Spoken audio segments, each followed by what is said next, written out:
Y si la pintura dejara de intentar copiar la realidad para empezar a interpretarla, transformarla o incluso, fíjate, romperla por completo.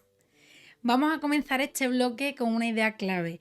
Si hay un ámbito en el que la ruptura artística del siglo XX se manifiesta de una forma radical, ese es la pintura. Y aquí no estamos ante una simple evolución de estilo, no. Las vanguardias no buscan perfeccionar lo anterior, ni mejorar las técnicas tradicionales. Lo que proponen es algo mucho más profundo, una nueva forma de entender el arte. Frente a la tradición académica, que estaba basada en la imitación del mundo visible, la perspectiva y ciertos criterios de belleza heredados, estos movimientos apuestan por explorar nuevas formas de ver, de sentir y de representar. París se convierte en el gran centro artístico internacional. Allí confluyen artistas de distintos países, ideas diversas y búsquedas muy diferentes. Ese ambiente cosmopolita da lugar a los llamados ismos, movimientos experimentales a menudo breves pero profundamente influyentes.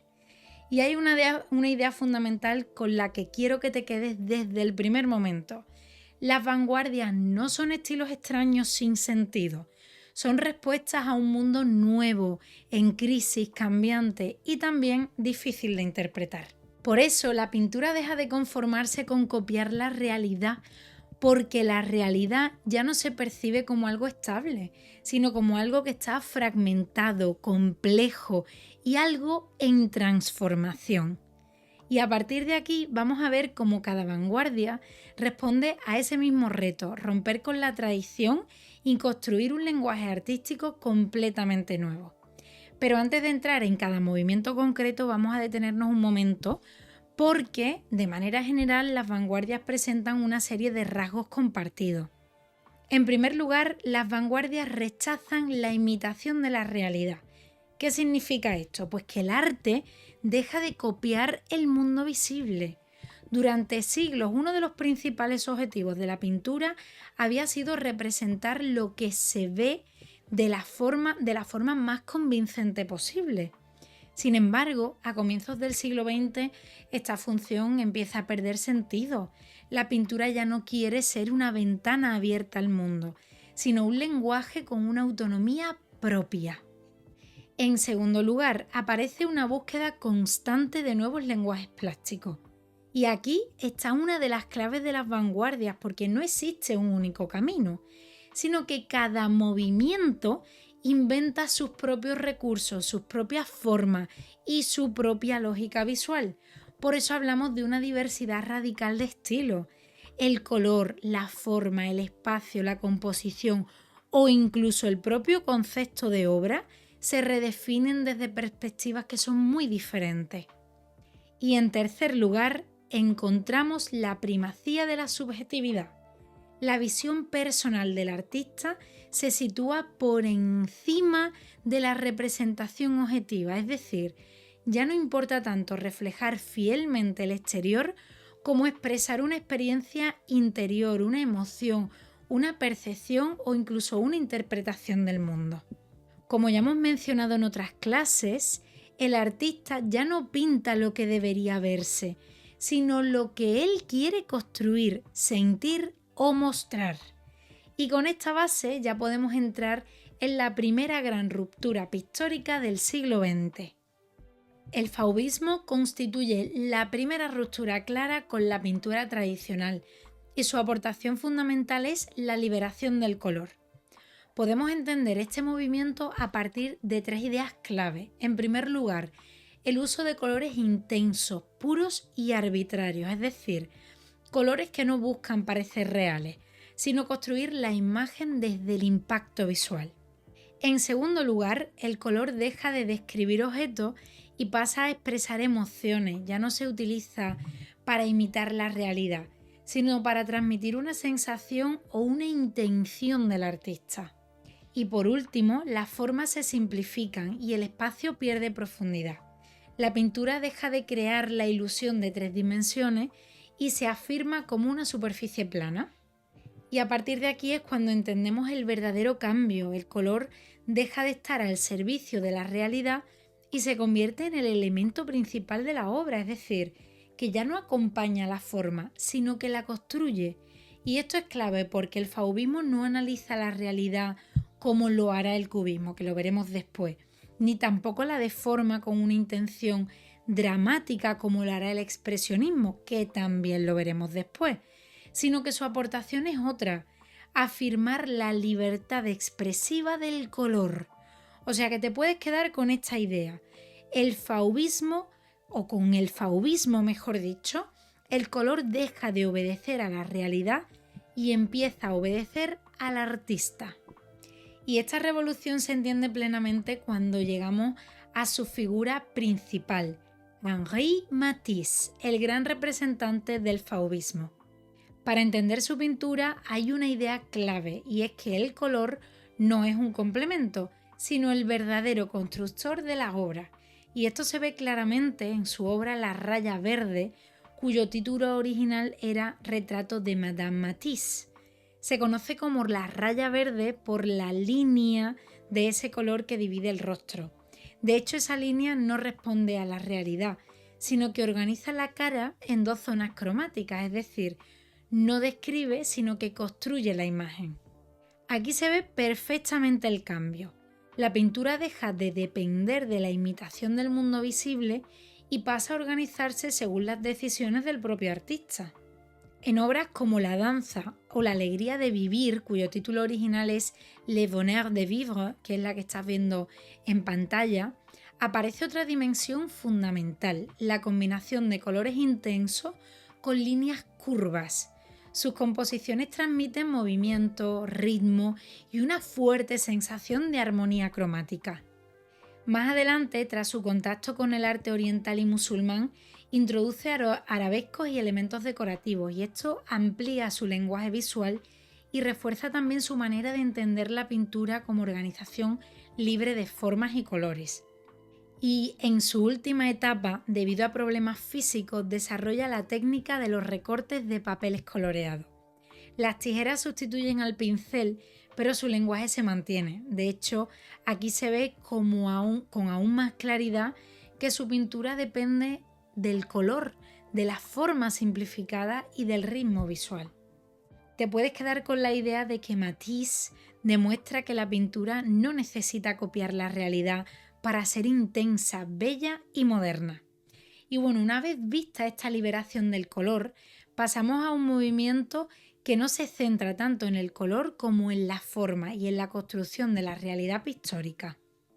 Y llegamos al cubismo, y con él se produce una ruptura decisiva con la perspectiva renacentista. Durante siglos la pintura había representado los objetos desde un punto de vista estable, organizando el espacio según las reglas de la perspectiva. Pero el cubismo rompe con ese planteamiento. En lugar de mostrar un objeto desde un único ángulo, intenta representarlo desde varios puntos de vista al mismo tiempo. Y a esto lo llamamos simultaneidad de perspectivas. Y bueno, Carmen, ¿qué implica esto? Pues que el espectador ya no contempla la imagen de una forma pasiva, sino que debe reconstruir mentalmente lo que está viendo. El objeto se descompone en planos geométricos y se reorganiza sobre la superficie del cuadro. Como consecuencia, la profundidad desaparece o se reduce drásticamente. El lienzo deja de funcionar como una ilusión espacial tradicional y se convierte en una superficie autónoma donde el artista construye una nueva realidad pictórica. Dentro del cubismo distinguimos dos grandes fases. En el cubismo analítico, la fragmentación es máxima y la gama cromática se reduce porque lo importante es analizar la estructura del objeto. Mientras que en el cubismo sintético se recupera cierta claridad formal, aparece más color y sobre todo se introduce el collage, es decir, la incorporación de materiales reales como papel, periódico o telas directamente sobre el lienzo. Y bueno, el collage es clave porque rompe definitivamente la frontera entre el arte y la realidad, al incorporar materiales reales al cuadro, de manera que el cubismo cuestiona el propio concepto de representación. Quédate con la idea de que el cubismo no pinta las cosas como se ven, sino como se conocen desde varios puntos de vista a la vez. Y dentro de este proceso hay alguien que destaca, y este es Pablo Ruiz Picasso, que es la figura central para que podamos comprender el cubismo y también uno de los artistas más influyentes y prolíficos de la historia del arte, con miles de obras a lo largo de su vida.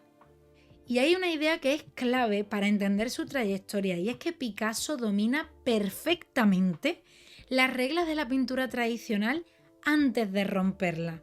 Su formación académica es sólida, conoce el dibujo, la perspectiva y la representación clásica.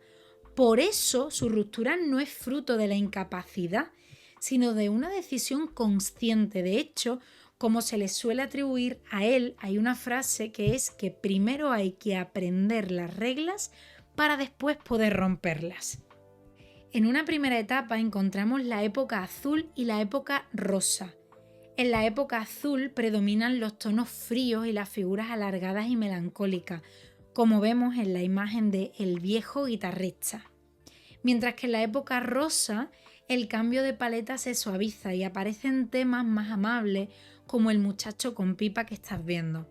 Aunque aún no estamos en el cubismo, esta fase es fundamental porque muestra a un artista en búsqueda. En esta evolución influyen especialmente Cézanne, el arte africano y también la escultura ibérica, que serán decisivos para el cambio posterior de Picasso. El gran punto de ruptura llega con Las señoritas de Aviñón. Esta obra, que ha salido en el examen de la PAU en varias ocasiones, supone una quiebra radical de la representación tradicional. Las figuras se fragmentan, las formas se tensan, desaparece la profundidad convencional y la influencia de las máscaras africanas introduce un lenguaje nuevo, duro y antinaturalista. No se trata de representar la realidad, sino de reconstruirla desde múltiples perspectivas. A partir de ahí, Picasso desarrolla plenamente el cubismo, tanto en su fase analítica como en la sintética, participando de forma decisiva en la transformación de la pintura moderna. Pero hay algo fundamental: Picasso no se va a quedar encerrado en un estilo, sino que su obra evoluciona constantemente y es un artista en continua transformación. Esto se ve muy bien en el Guernica, realizado en 1937, también una obra muy importante en la PAU. Aquí utiliza recursos cubistas como la fragmentación o la multiplicidad de puntos de vista para poder construir una denuncia política del horror de la guerra. La obra combina ese lenguaje con una enorme intensidad dramática cercana al expresionismo. Y conviene recalcar que en Picasso el cubismo no es solo un experimento formal, sino que es un lenguaje capaz de expresar conflicto, violencia y tragedia histórica. Y precisamente esa dimensión emocional nos lleva al siguiente movimiento, donde la deformación y la tensión interior se convierten en el centro de la obra. Hablamos del expresionismo alemán, que no busca representar la realidad tal y como es, sino expresar la vivencia interior del artista. Aquí la pintura da un giro bastante importante, porque si el cubismo analizaba la forma, el expresionismo se centra en la emoción. Los artistas deforman las figuras, utilizan colores intensos y aplican un trazo enérgico. Y esto es importante porque no pintan así realmente porque les falte técnica, sino porque buscan transmitir una expresión o una experiencia interior bastante intensa. La deformación es por tanto un recurso expresivo. Sirve para mostrar angustia, soledad, alienación o tensión. Dentro del expresionismo podemos distinguir dos líneas principales. Por un lado, Die Brücke, que aquí predominan las escenas urbanas, las figuras distorsionadas y una visión crítica de la vida moderna. La ciudad deja de ser un símbolo de progreso y se convierte en un espacio de desasosiego y alienación. Tienes en la pantalla una obra que puede servirte como referencia de esta línea, que es La calle de Berlín. Por otro lado, Der blaue Reiter, que en este caso la pintura adquiere una dimensión más espiritual. No se trata solo de expresar malestar, sino de explorar una profundidad interior a través del color y de las formas. También tienes un ejemplo que es la obra Caballo Azul 1. Esto es importante porque no podemos simplificar el movimiento. El expresionismo no es solo deformación, sino una búsqueda de lo más íntimo, ya sea en clave crítica o espiritual. Y te puedes quedar con una idea clave, que es que el expresionismo no pinta lo que ve el ojo, sino lo que el artista siente. Y dentro de esta corriente hay una figura que da un paso aún más radical porque elimina por completo la referencia al mundo sensible. Hablamos de Kandinsky. Este autor marca un punto de inflexión decisivo en la historia del arte porque lleva la pintura hacia la abstracción total. Hasta ahora, incluso en los movimientos más innovadores, seguía existiendo alguna referencia al mundo real, aunque estuviera deformada. Pero con Kandinsky esta referencia desaparece por completo. Para él lo importante no es representar objetos, sino expresar una realidad interior. La forma deja de ser medio para copiar el mundo y pasa a ser un instrumento para transmitir emoción. Esta idea queda claramente formulada en su obra De lo espiritual en el arte, que no es un cuadro, sino que es un libro publicado en 1911, y en este texto Kandinsky explica por qué la pintura ya no necesita representar la realidad para emocionar. Él defiende que la obra puede conmover por sí misma mediante líneas, colores y formas, pero sin necesidad de mostrar objetos reconocibles. La comparación con la música aquí es clave, porque igual que una melodía no representa nada concreto, pero aún y así nos afecta, nos emociona, la pintura puede funcionar del mismo modo. Esta ruptura se materializa en su primera acuarela abstracta de 1910, considerada uno de los primeros ejemplos de pintura completamente no figurativa. A partir de aquí, la obra ya no remite a un objeto externo, sino que existe como una construcción autónoma. Como referencia previa podemos pensar en El grito de Munch, donde la deformación ya servía para expresar una emoción intensa, pero Kandinsky, pues como vemos, da un paso más, no transforma la realidad, sino que directamente prescinde de ella. Y esta es la idea clave que tienes que tener clara sobre este autor, y es que con Kandinsky la pintura deja definitivamente de representar el mundo para convertirse en un lenguaje autónomo de expresión. Y bueno, antes de avanzar, la imagen, la obra que ves a la izquierda es su composición 8, la composición 8 de Kandinsky. Y desde esta ruptura radical pasamos ahora a otro movimiento que cuestiona el arte desde un enfoque completamente distinto. El dadaísmo surge durante la Primera Guerra Mundial como un rechazo radical a la cultura que ha conducido al conflicto. Y esto es clave porque no es solo un estilo artístico, sino que es una actitud de negación, provocación y ruptura. Dada no busca crear una nueva belleza ni un nuevo orden, sino cuestionar la propia idea de arte. Y bueno, antes de avanzar, aclarar, porque al principio he dicho dadaísmo y ahora dada. Estamos hablando de dos palabras que se refieren al mismo movimiento artístico, pero el dadaísmo se refiere al nombre del movimiento y dada es la palabra adoptada por el grupo para definir esa postura que tenían, pues antiartística, antiburguesa y también contraria a la lógica, que como digo, pues nace como protesta contra la Primera Guerra Mundial.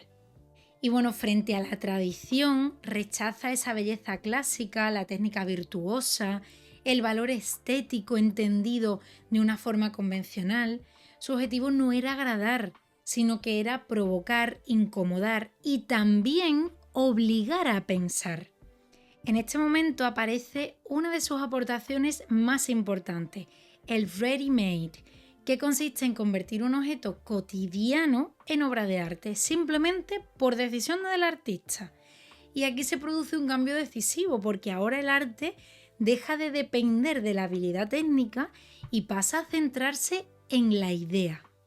Marcel Duchamp lo demuestra con Fuente al presentar un urinario como obra artística. Lo que está planteando es una pregunta fundamental. ¿Qué es el arte? Además, la obra está firmada como R. Mat o R. Mut, tal y como está escrito, 1917. Y esto tampoco es casual, no creas que estamos hablando de autores distintos, no. Duchamp no utiliza su propio nombre porque quiere cuestionar la idea tradicional de autoría y el prestigio asociado al artista. Ese seudónimo se ha interpretado de varias formas. Por un lado, puede hacer referencia a la empresa J.L. Mutz Iron Works, que fabricaba este tipo de urinario. También se ha relacionado con el término alemán Armut, que significa pobreza, o incluso con juegos de palabras irónicos propios del espíritu dadaísta. Pero lo importante no es tanto su significado exacto como su función: ocultar la identidad del artista y reforzar la idea de que la obra no depende de quién la firma ni del trabajo manual, sino de la decisión y del concepto. Es decir, no es una obra única ni creada por el artista con sus manos, es un objeto industrial, cotidiano, elegido y colocado en un contexto artístico. Y ahí está la clave. Si un objeto así puede convertirse en arte por decisión del artista y por el contexto en el que se presenta, entonces el arte ya no puede definirse solo por su apariencia o por su belleza. Esto abre el camino al arte conceptual y transforma profundamente el sentido del arte del siglo XX. Quédate con la idea de que con Duchamp el arte deja de depender de cómo está hecho y pasa a depender de qué plantea. Y bueno, desde esta crítica radical pasamos ahora a otro movimiento que también rompe con la razón, pero desde una dirección distinta. Puede que esos relojes derretidos que estás viendo en la diapositiva ya te dé alguna pista. Y es que llegamos al surrealismo, que se formula a partir del manifiesto de André Breton de 1924. Es un poeta francés y plantea una ruptura distinta a las anteriores, una ruptura hacia el interior. Frente a la lógica, la razón y el control consciente, los surrealistas consideran que la verdad más profunda del ser humano está en los sueños, en los deseos y en las asociaciones libres de la mente. Por eso se apoyan en el psicoanálisis de Freud. El inconsciente deja de ser una zona secundaria y pasa a convertirse en el principal territorio de exploración artística. Y para acceder a él utilizan el automatismo psíquico, es decir, dibujar o escribir pero sin planificación racional, intentando que aflore una lógica distinta que no esté controlada por la conciencia. No se trata de inventar escenas extrañas porque sí, sino permitir que aparezcan imágenes propias del inconsciente. El objetivo del surrealismo no es describir la realidad visible, sino interpretar la realidad interior, los sueños, los deseos, los temores y también las asociaciones profundas. Y ojo, porque no quiero que cometas el error de pensar que el surrealismo es simplemente pintar cosas raras. No es así, sino que se trata de representar una lógica diferente, la lógica del inconsciente. Y dentro de este movimiento vamos a encontrar dos grandes vías. Por un lado, la figurativa y técnicamente precisa de Dalí, y por otro, la más simbólica y cercana a la abstracción de Miró. Comenzamos con Salvador Dalí, que representa una de las vías más conocidas del surrealismo. Dalí desarrolla el llamado método paranoico crítico, mediante el cual el artista no solo deja aflorar imágenes del inconsciente, sino que las interpreta activamente, y esto permite construir escenas en las que aparecen objetos reconocibles, pero organizados según una lógica completamente onírica. Y ojo, porque esta combinación es algo clave. Lo inquietante de Dalí no es que pinte formas abstractas, sino todo lo contrario, que pinta con una nitidez casi fotográfica escenas que sin embargo responden a una lógica irracional. En la obra La persistencia de la memoria, que es la que ves a la derecha, por ejemplo, esos relojes blandos no representan el tiempo físico, sino un tiempo subjetivo, flexible y cambiante, que es propio de la experiencia interior. La precisión del dibujo refuerza ese contraste entre la apariencia realista y el contenido irracional. En otras obras, como Premonición de la Guerra Civil, aparecen temas como la angustia, la violencia o la descomposición, representados mediante imágenes deformadas y escenarios irreales. Y aquí te puedes quedar con la idea de que Dalí pinta sueños como si fueran reales y precisamente por eso resultan tan inquietantes. Y con él vemos la vía más figurativa del surrealismo, pero el movimiento no se limita a esta línea, sino que ahora vamos a centrarnos en la figura de Joan Miró, y que es uno de los grandes representantes del surrealismo, pero con un lenguaje muy diferente al de Dalí. A diferencia de la vía figurativa y detallista que hemos visto antes, Miró desarrolla un estilo mucho más cercano a la abstracción. Su objetivo no es representar imágenes reconocibles del mundo real, sino crear un lenguaje visual propio basado en signos, formas simplificadas y colores. En sus obras encontramos líneas curvas, formas orgánicas, puntos, estrellas, figuras que parecen casi infantiles o espontáneas. Pero esto no es casual, en realidad responde a una búsqueda muy consciente, liberar esa creatividad de cualquier control racional. Miró se acerca así al automatismo psíquico, es decir, a dejar que la mano actúe casi sin intervención de la razón, permitiendo que surjan formas directamente del inconsciente. El resultado es una pintura que no describe, sino que sugiere. El espectador no reconoce una escena concreta, sino que interpreta libremente lo que ve. Y esto es fundamental, la obra no tiene un significado cerrado, sino que tiene un significado abierto. Además, el color en Miró es muy importante, utiliza colores planos, intensos y bien delimitados que refuerzan ese carácter simbólico y poético de sus composiciones. Por tanto, mientras que Dalí trabaja con imágenes reconocibles dentro de una lógica irracional, Miró da un paso más hacia la abstracción, construyendo un universo visual propio, más libre, más abierto a la interpretación. Y con esto cerramos el recorrido por el surrealismo, que como estás viendo no es un estilo único, sino que es un movimiento con diferentes caminos que comparten un mismo objetivo: explorar el inconsciente. Y llegamos ahora al cierre del tema, y aquí es importante que tengas clara la idea global de todo lo que hemos visto. Hemos hablado de arquitectura, escultura y pintura, que forman parte de un mismo proceso, de una ruptura profunda con la tradición artística. A lo largo de esta primera mitad del siglo XX, el arte deja de entenderse como una simple representación del mundo visible. Ya no se trata de copiar la realidad ni tampoco de seguir unas normas establecidas. Lo que ocurre es algo mucho más importante. El arte se convierte en un lenguaje autónomo, el lenguaje que permite experimentar, expresar emociones, cuestionar la realidad e incluso reflexionar sobre el propio arte. Por eso, aunque cada disciplina evoluciona de forma distinta, la arquitectura replanteando el espacio, la escultura transformando el volumen y la pintura rompiendo con la representación, todas comparten una misma dirección, y esa dirección es la que marca el nacimiento del arte contemporáneo. Y esta es la idea clave con la que tienes que quedarte. El arte deja de ser una copia del mundo para convertirse en una forma de pensar el mundo. Y bueno, antes de cerrar, hay algo que me parece fundamental que charlemos. Es muy habitual que al llegar a este tipo de obras alguien piense que esto es feo, esto lo hace cualquiera, o es que estos artistas no sabían pintar. Pero esa forma de mirar el arte, déjame decirte que es muy limitada.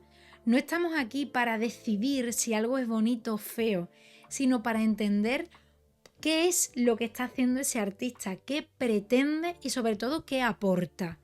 Porque podrá gustarnos más o menos, podrá emocionarnos o no, pero eso no convierte una obra en mala o en cutre, al contrario. Cuanto más entendemos el contexto, las ideas y los recursos que hay detrás, más herramientas tenemos para valorar el arte de una forma crítica y objetiva. Y eso es realmente el objetivo de este tema y también de estos vídeos, que aprendas a mirar con criterio, con conocimiento y sin quedarte solo en la apariencia. Porque el arte contemporáneo no siempre busca agradar, pero siempre busca decir algo. Y a partir de aquí, déjame que te diga que el arte seguirá evolucionando en múltiples direcciones hasta la actualidad. Y precisamente seguiremos explorándolos en el próximo tema, que será la segunda mitad del siglo XX. Así es que suscríbete para no perdértelo, que nosotros nos vemos en la próxima clase. ¡Chao!